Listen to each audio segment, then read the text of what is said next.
ዕብራውያን ምዕራፍ 1 ከጥንት ጀምሮ እግዚአብሔር በብዙ ዓይነትና በብዙ ጎዳና ለአባቶቻችን በነቢያት ተናግሮ ሁሉን ወራሽ ባደረገው ደግሞም ዓለማትን በፈጠረበት በልጁ በዚህ ዘመን መጨረሻ ለእኛ ተናገረን። እርሱም የክብሩ መንጸባረቅና የባሕርዩ ምሳሌ ሆኖ ሁሉን በሥልጣኑ ቃል እየደገፈ ኃጢአታችንን በራሱ ካነጻ በኋላ በሰማያት በግርማው ቀኝ ተቀመጠ። ከመላእክት ይልቅ እጅግ የሚበልጥ ስምን በወረሰ መጠን እንዲሁ ከእነርሱ አብዝቶ ይበልጣል።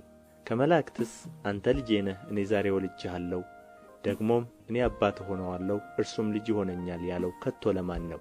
ደግሞ በኵርን ወደ ዓለም ሲያገባ የእግዚአብሔር መላእክት ሁሉም ለእርሱ ይስገዱ ይላል። ስለ መላእክትም መላእክቱን መናፍስት አገልጋዮችንም የእሳት ነበልባል የሚያደርግ ይላል።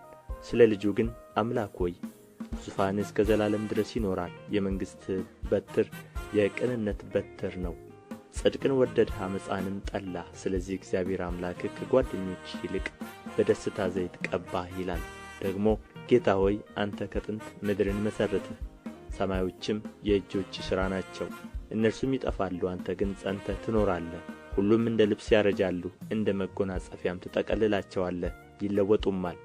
አንተ ግን አንተ ነህ፣ ዓመቶችም ከቶ አያልቁም ይላል። ነገር ግን ከመላእክት ጠላቶችህን የእግርህ መረገጫ እስካደርግልህ ድረስ በቀኜ ተቀመጥ ከቶ ለማን ብሎአል? ሁሉ መዳንን ይወርሱ ዘንድ ስላላቸው ለማገዝ የሚላኩ የሚያገለግሉም መናፍስት አይደሉምን?